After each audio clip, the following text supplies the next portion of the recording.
Hello, everyone, and welcome to episode 122 of Report This Post, the podcast about bad posts and bad people. My name is Geiger, and that is Christian. I dearly love to see a Mothman. And we're your hosts with the posts. Every week, Christian, myself, or a listener select a different topic and then find horrible posts for your listening pleasure. And this week's topic, as chosen by a listener named Alexander, is cryptozoology. Mm-hmm. Now, before we get into what the fuck that is, Christian, how did Alexander get to choose a topic? Did he just DM you and politely ask, or did he give us cold, hard motherfucking cash? Yeah, he gave us money. He has been a patron over on patreon.com/reportthispost for a number of months, and in doing so, he got the choice of which episode topic he wanted us to cover, and cryptozoology was the one he chose. Yes, and did you happen to speak to young, wonderful Alexander if he was attracted to Bigfoot or Mothmen or anything like that? Because as we'll find out in this episode, there are several folks like that. I didn't ask him. No, I did not. Okay. Well, we'll just assume he really wants to fuck Bigfoot. But cryptozoology, what precisely is this funky word? Perhaps the longest worded topic we've had yet. Of one word? Probably. Yeah. Yes. It's a pseudoscience that studies and tries to prove the existence of entities from folklore like Bigfoot, Chupacabra, the Loch Ness Monster. But it doesn't follow the scientific method, and it's considered a pseudoscience. And it's not a branch of zoology nor folkloristics. And it was founded in the 1950s by zoologist Bernard Heuvelmans and Ivan T. Sanderson. So two guys got together to found a fake science. That's right. Yep. Cool. Yeah, they don't follow the scientific method, which is to say that they have no evidence of anything, yet they still believe in it wholeheartedly. Correct. Which is one of the biggest things about science is that you have to have evidence for stuff, generally speaking. There is there's some evidence out there. Well, that's the thing, is that sometimes the evidence is the lack of evidence in some cases too, right? Yep, that's right. So anyway, Christian, were you ever obsessed with cryptozoology, Bigfoot, your Nessies, your Jersey Devils? Absolutely. Yeah, growing up on the cusp of the Midwest, there was all sorts of stuff to be interested in. So, when the middle school library at my school had an entire cryptozoology section. Hell yeah. So I would often check out books on the Jersey Devil and Mothman and Bigfoot and all sorts of different stuff. And one of my favorite books growing up was an account of the Loch Ness Monster that was published in like 1970 something. That was just full of like all these really super blurry, pixelated or like pointillated underwater photos of supposedly the Loch Ness Monster. Absolutely scared the ever-loving shit out of me. But damn did I love that book. So yeah, I probably read similar things. It's because I went through, I think most young boys went through like a shark phase and a dinosaur phase and all that. So this was like like to me it was all the same thing as far as like I'm never gonna see any of these things. So they're pretty much like I'm never gonna see a shark or a whale, certainly not a dinosaur. Bigfoot, same thing, right? Like, does it really matter if it's real or not, So the idea behind all this stuff is really cool, which is why I think it's such a has such a following to it, is because the idea of an 8 to 10 foot gigantic ape man is at its core very cool. So like what about a 5'9" ape man? Okay. All right, let's go ahead and start reading some posts. Well, not as cool, granted.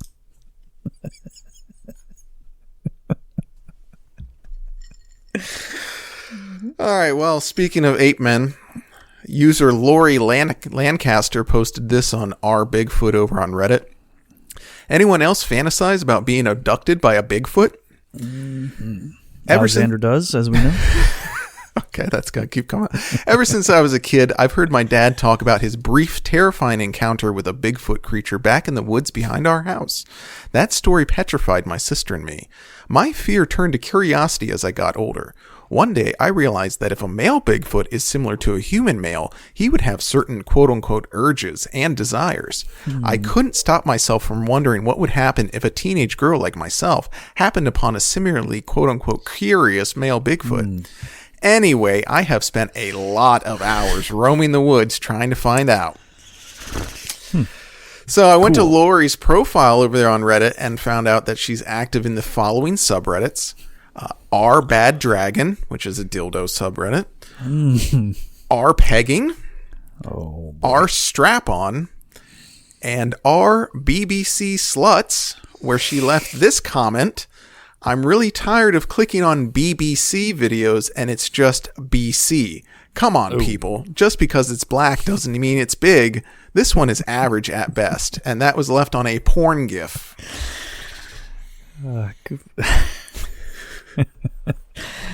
Man, the idea of being active in porn subreddits is...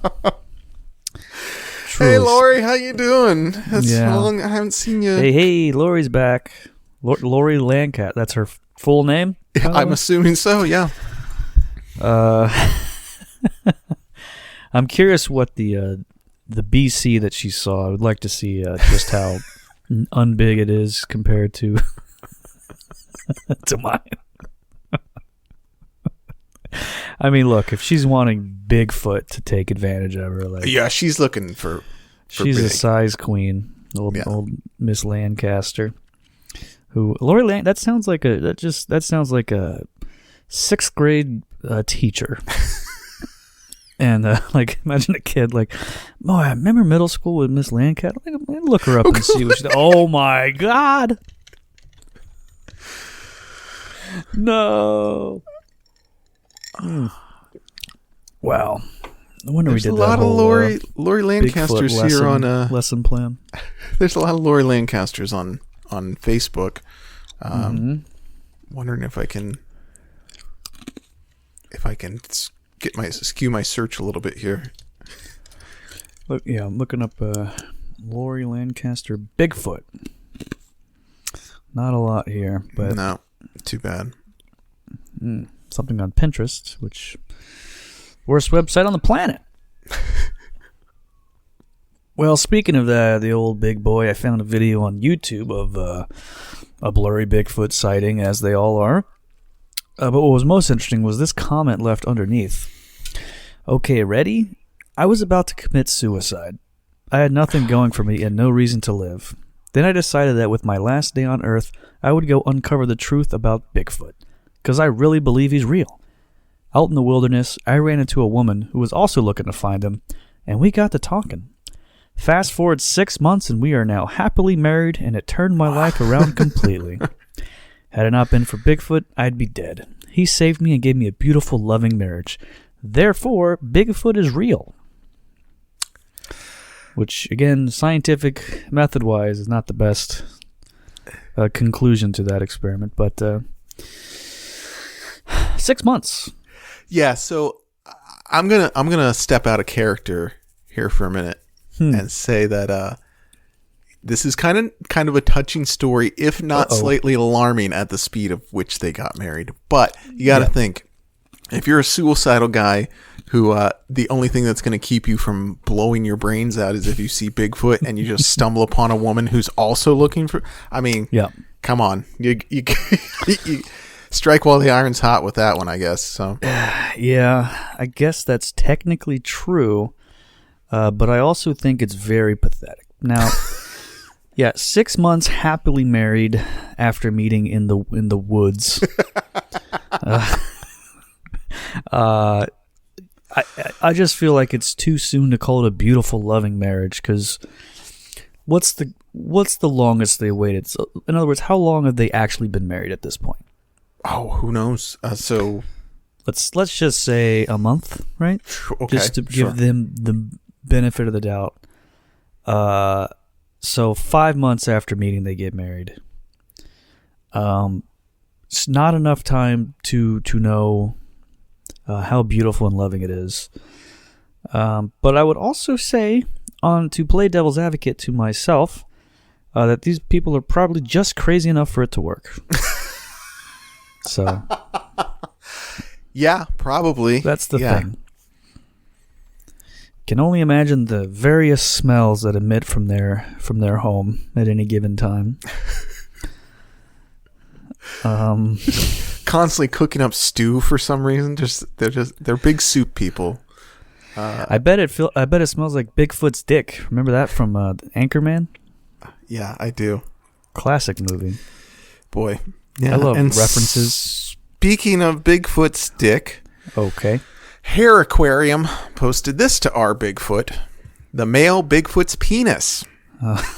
Okay. I listened to several Bigfoot podcasts. Several of the witnesses identify the animals as male because they say that they saw a penis hanging between their legs. In fact, I know of at least 2 shows in which the witness claimed that the creature had erections. My issue with this is that it would be very difficult for a male Sasquatch to go around pouncing on deer and other prey with its schlong swinging around. Animals generally do not do this. For example, a canine's wang retracts. Other predators' knobs are kind of tucked up under them out of the way. I don't know about apes and gorillas, but I am sure there are some experts around who can enlighten us on their pecker hygiene. It occurs to me that if this creature is really intelligent relative to humans, then it would stitch together a loincloth for hunting and other activities so its Johnson does not get ripped to shreds when it goes plowing through a briar patch or gets splinters in it when it climbs a tree. If these creatures are not smart enough to weave a loincloth out of twigs and vines, then natural selection would dictate that the male Sasquatch either has a small ding-dong, retracts it into its body like a canine, or that it have some kind of pouch in which to tuck it away.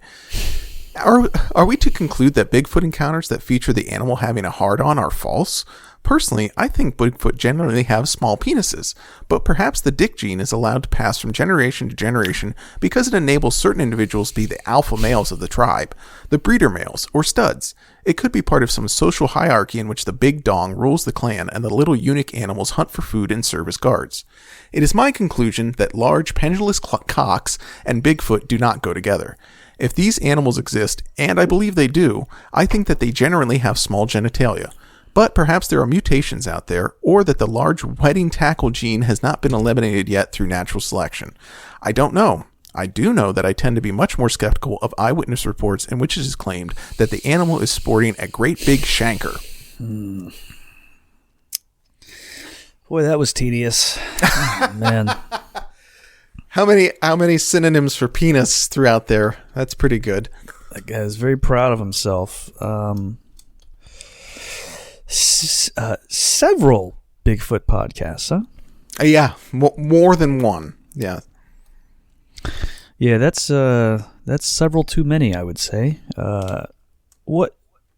Okay, I'm gonna look up Bigfoot podcast, okay? Because I'm curious what kind of stuff we actually have out there. What is your average Bigfoot? Okay, we have Bigfoot Eyewitness Radio. Seems to be the number one. They just hit episode 100. It looks like. Good for no 265. Okay, I was wrong. They're known by many names: Bigfoot, Sasquatch, Yowie, Yeti, Almas, and the list goes on. You might wonder what it's like to have an encounter with a Sasquatch. Well, listen to the show and you'll hear eyewitnesses tell you what it was like. 260 episodes of that? 265 episodes. Yes. Cool. Wow. So that's one. We have the Bigfoot King of the Forest podcast. They're only up to 48 episodes at this point. Bigfoot and the Citizen Scientist. What is that? Sounds like one of those bad, like, Hanna-Barbera cartoons. Yeah, that sounds awesome. Anyway, yeah, Hair Aquarium, the user who posted that tedious post, has since been suspended on Reddit. So I'm going to guess it has something to do with anything along those lines, right? Yeah, probably. Probably that would be maybe the culprit, or if not, something similar to it. So speaking of old Almus, I've never heard that before. I've never heard that either. Another Bigfoot word. Found this on Twitter from user @perfparadox. The problem with cryptid culture is that a lot of creatures have cultural and spiritual significance that becomes bastardized and sensationalized by white kids on Tumblr, which becomes the face of the community, which isn't accurate at all to real-life folklore circles. Also went through their tweets, found a bunch of others from them. Bigfoot is an uncool cryptid. Ooh. Least favorite cryptid? Bigfoot. Don't like him. I fucking hate Bigfoot. Bigfoot is at the bottom of the list of best cryptids, which to me means the worst cryptid. But, sure. These were all made over the course of several years, so just had to pop in every once in a while and just like, by the way, I don't like Bigfoot still. If you guys were... my views have not changed. Unwavered. Yeah. Yep. Quarterly update on Bigfoot. Still not a fan. Yeah, the 8-foot ape-man hybrid roaming the Pacific Northwest, that's a pass from me still. So, yeah. I just don't... I being so vehemently against something that 98% does not exist. So that's cool. Ooh, 98%, really? I don't know. That's pretty high, isn't it? Commit tonight. I can't do 100%. You can't even do 99%. Like you there's got to be a window ridiculous. there. 99. I'm gonna go 98, just so I'm not complete. People don't think I'm completely crazy. I'm holding out hope. Yeah. Hey, you and me both, brother. It's just like God. If a Bigfoot showed themselves to me, I'm all in. In the meantime, not. I'm gonna guess he's not real. Would be my guess. Boy, we just lost half our listeners. Great. That's right. So speaking including of Alexander, who is obsessed with the idea of kissing Bigfoot on the mouth. He's shooting the stereo in his car as he's driving to work. Listen to this. So speaking of Twitter, a lady named Caitlin Felix tweeted this thread. The Stramish with a white author appropriating an indigenous culture to sell her book has been hitting me the last few days.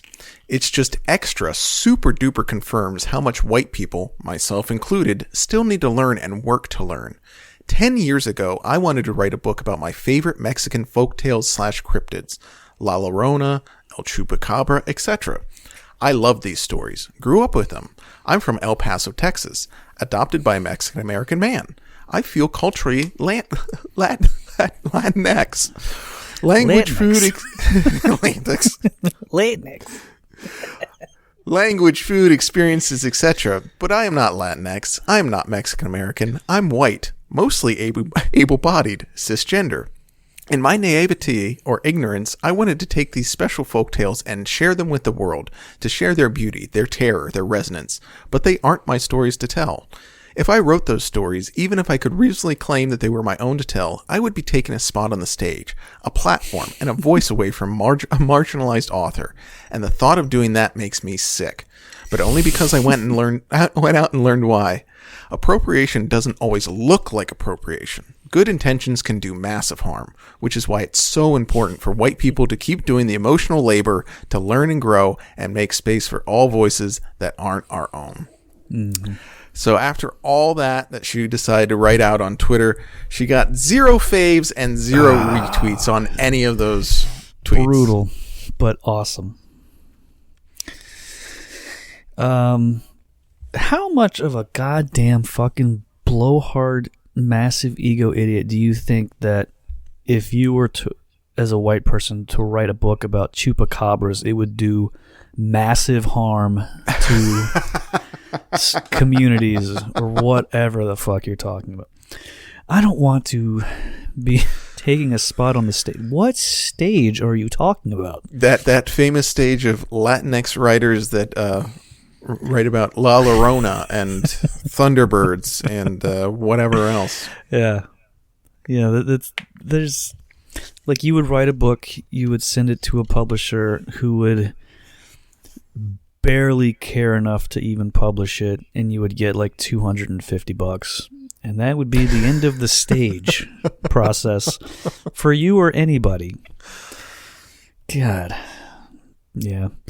It is very funny when someone has these big threads on Twitter with nothing. Nothing on them. That is brutal. I don't think I'm looking at it. Let me see. I'm trying to see how many followers she has to make it. Well, she has 3,000 followers. You would think somebody. Oof. Also, she lives in. It says she lives in Switzerland. So, okay. And she's now writing what appears to be Viking fiction. Well, okay, she has 3,000 followers, but she's following 5,000 people. So, yeah, no one's paying attention to her at all. Yeah, so this is a lady who grew up in El Paso. And is now in Switzerland? Yeah, Switzerland. As a poet? And she's now writing a rip-roaring 10th century Viking tale. Okay. She's a current member of the American Women's Club of Zurich. Seems problematic. There's something weird there, sure. Yeah, I'm going to guess she... her Instagram is @ToWriteTruth, which is disgusting to me. That is awful.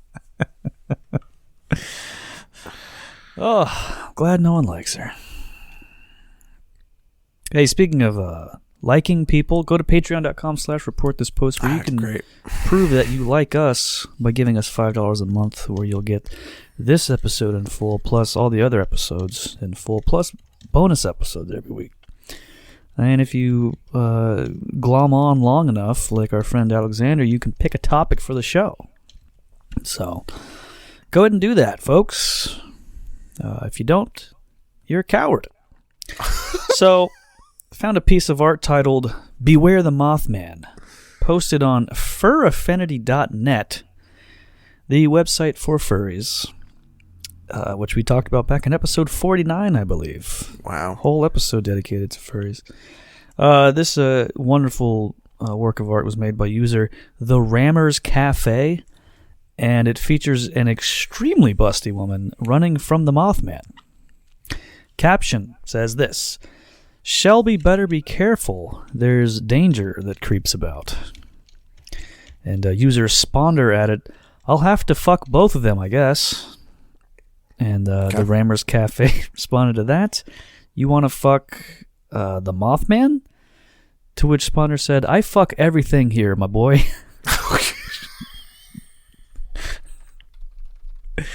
Which is, God, just like, look, I'm just going to fuck them all, all right? No matter what picture I'm looking at, I'm just going to fuck them, all right? I'm looking at this guy's thing, and it seems to be his theme is this huge-tittied woman being molested by a number of different monsters. Like, that's, hey, you know what? You get a style, you stick with it. That's right. Just he likes drawing women with massive cans and like no Roseanne Barr style breasts. Let me get this out. Like, it's her entire torso is just one big tit, is what it is. It really is. And Sponder, if you want to follow him on Twitter, it's @GuyWithLudes. So, well, Mothman does seem to be a popular cryptid that people want to jack off to for whatever reason. So, folks just want to rub one out to that big bug guy or whatever. Sponder has this great. I'm gonna try and send this to you via Twitter right now. This great picture that he posted the other day. No. Well, it's a series of pictures, to be fair. There you go. It's a reference sheet commission, which basically it's a drawing of a character that he drew from several different angles. And it's quite a sight. So this is a extra large border collie furry thing, right? Yes, it is. 9 foot 8 inch. 9 foot 8, 701 pounds. Pronouns are she, her. Body type is muscular / weightlifter. Oh my God. And it is a standing border collie woman with long hair, massive tits. The second picture shows that she's wearing a bikini that also has a butt plug built into it. I was gonna say, what the fuck is with the butt plug? And then the third one is this red dress number, and then the fourth one's dressed like a Hot Topic employee. Yeah, Hot Topic with ripped black pants, leather boots, plaid shirt. Yeah, that's it. This is a hot number. Not for use by anyone except the owner or artist. Do not distribute or copy. Wonder what this guy thinks about podcast. Not jack off to You are not allowed to orgasm upon viewing this picture. This is for reference only. Well, that is a great profile. Let's see. Here's another one of someone being fucked. Yeah. Wow. Oh boy. You know what? I'm just gonna send. Oh my God. I'm just gonna send this one to you. We won't talk about it, but save that for later. I think I know what you're gonna do. That is an amazing. No, that wasn't the one I was. But look at what is that? Is that Jar Jar Binks? That's a gun. Yeah. All right. I can't even. Folks, you're gonna have to find it yourself and really enjoy it. There is some. Wow. What? Right. Well, speaking of stuff like that, is great. I found this over on DeviantArt, but it is not an image of Mothman getting his back blown out by the Jersey Devil. Sorry, everybody. It's actually a text post titled "Is Drawing Cryptids Racist?" written by user Titaz. And I want to make a note here that this post deals with character adopts, which is where an artist draws an original character and then sells it to another artist so that then they can draw it.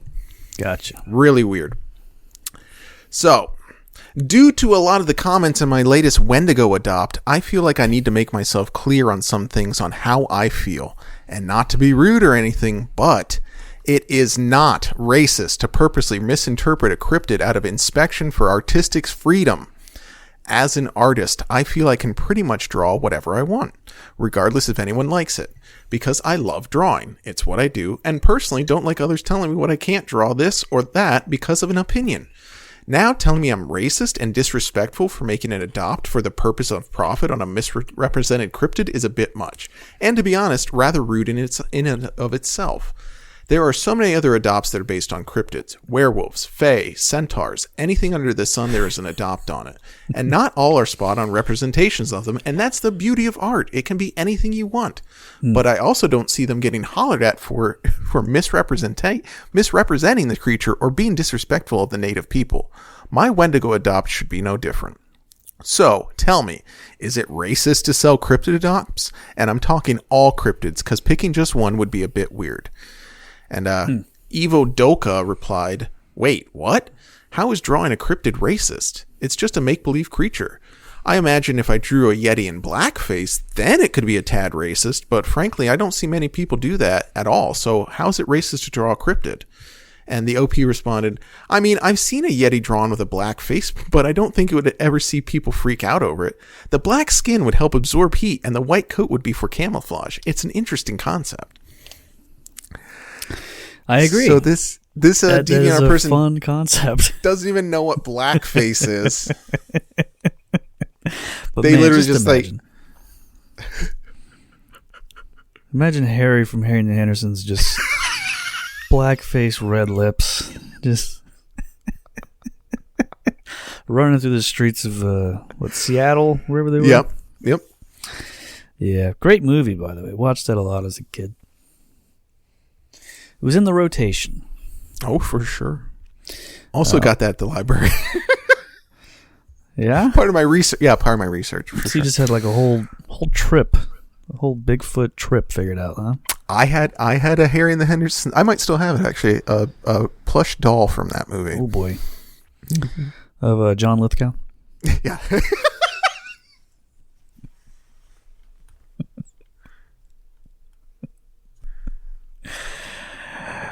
Found this post on our Science Behind Cryptids, which is an interesting subreddit. This is posted by user 94reth2. A couple years ago, I was waiting at my bus stop, and I saw something come out of the woods across the road. It was white or gray from what I could see in the dim street lamp light. It was on all fours, so first thought it was a coyote or dog, because we have a bunch down here. But it was actually kind of big, and I was already a little scared when it stood up and I could actually see that it was more humanoid.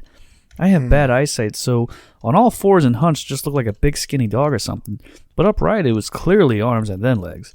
I was already backing away towards a neighbor's house, getting ready to jump their fence when it walked behind the house across the street and vanished.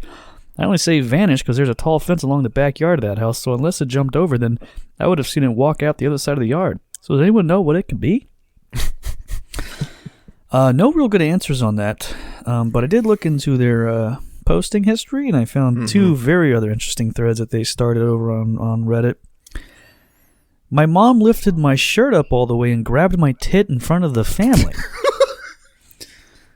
And the other one is, I think my dad has sexual thoughts or desires for me. Boy. This person has a lot of stuff going on in their life, huh? Some issues with the parents, I would possibly consider to be a thing. God.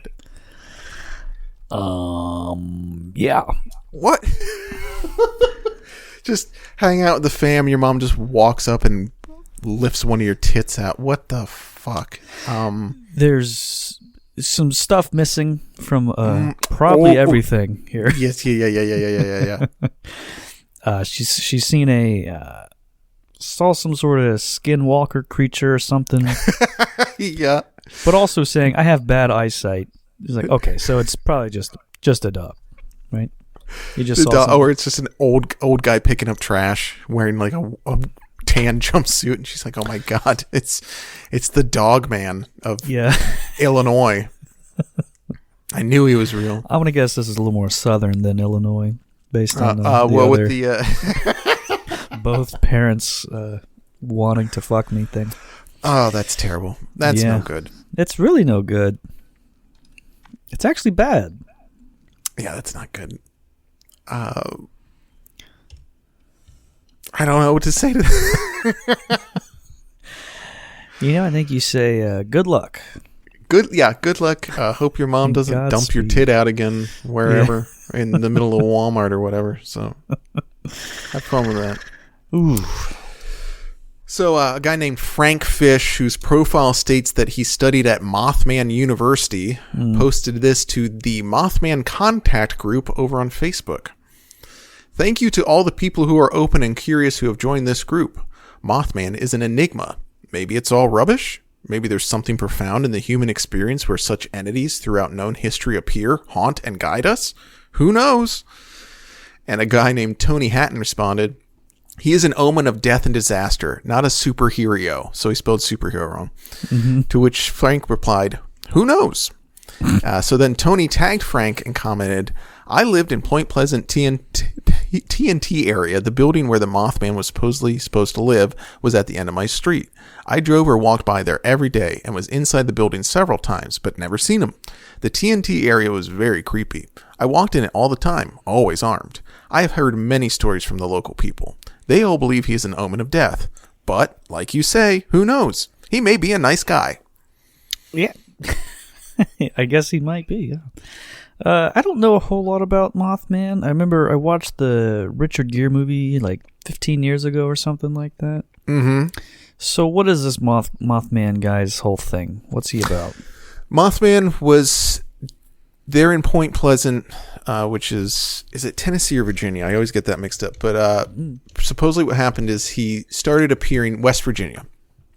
Supposedly this entity started appearing around town, and then like accidents started happening. And then the biggest thing that happened was that a bridge collapsed, like the last time he was seen by a large group of people. And that was supposedly every time he was seen, something bad happened. Mm-hmm. And that happened in, what is this? Silver Bridge. Collapsed in 1967 is when that happened. Gotcha. So, not really sure. There's other stories that it might be a giant owl, it might be an alien, it might be a ghost, a demon. So, Mothman is a very flexible cryptid, I would say, when it comes to who and what he is. Yeah, I mean, just like, I guess all cryptids, there's a lot of different ways you can go with it, and I do remember in that movie there was the scene where like the Mothman supposedly like flashed in front of the car or something like that. There's that. There's like a flash in the mirror and stuff. I remember it being pretty spooky at the time. That movie's pretty good. That one has more of like an alien Men in Black kind of like Men in Black like demon kind of thing going on with it. So yeah, it's cool though. It's a good movie. One of the better Richard Gere movies, I would say. That's right. There's actually a lot of really bad ones. He's he's done a lot of dog shit, it turns out. But good luck to Mr. Gere. Okay, great. I found this interesting thread on our Bigfoot and black people. Do not give in to your inclination to be offended by the title of this post. That is merely PC poison in your veins. There is nothing remotely racist about this post. Blacks do go into the woods to enjoy the outdoors through activities like hunting, fishing, camping, etc., but blacks only make up 13% of the population. Also, not many blacks actually go into the woods. Only a very small percentage of them are active in the wild outdoors. Therefore, I suspect that all of the humans that regularly go into the woods in North America, probably less than 1% of them are black. Why bring this up? My point here is that Bigfoot is not used to seeing black folks. This may provoke certain responses by a Sasquatch when it sees a black person, such as 1. Confusion, 2. Fear, 3. Trepidation, and 4. Curiosity. I believe that all of these are responses that can work to our advantage. All of these potential responses will cause a Bigfoot some amount of pause, and this slight pause may be the difference between getting off a kill shot and not. The fact is, Sasquatch does not regularly see black people. Chances are better than not that when a Squatch sees a black person, it will be the first time it's ever seen him. It may get scared and freak out, or it may stand there and stare. I think a technique worth trying is to take a black person on some hunts. See how the Squatch population reacts to the black person, and take note. I'm aware of no other groups that have tried this, so I'll be very interested to see the results. Yep.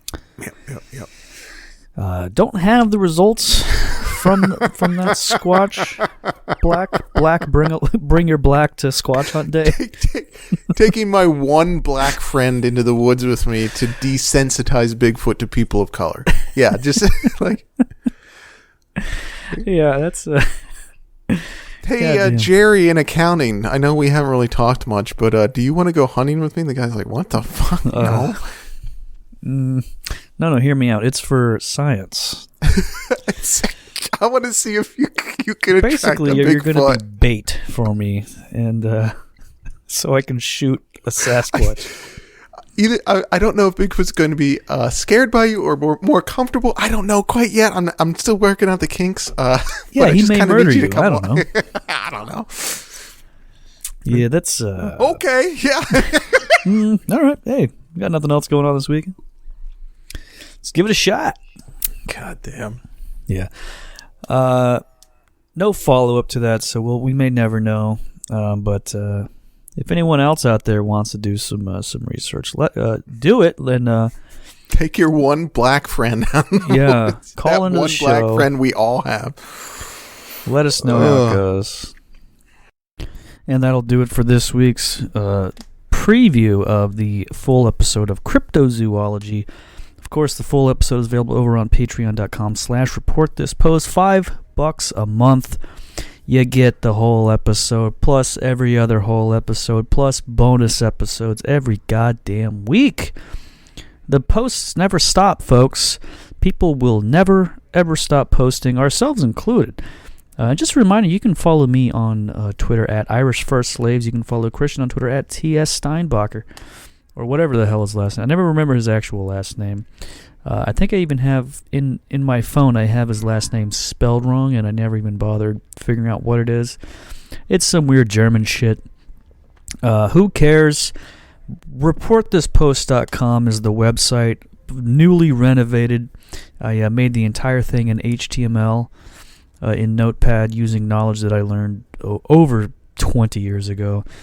It's a fantastic looking, beautiful website. It has all the stuff you need. It has an episode list for everything. It has a link to all of our Patreon, to our store, to the buy an episode topic, which a lot of folks have been asking about, I assume.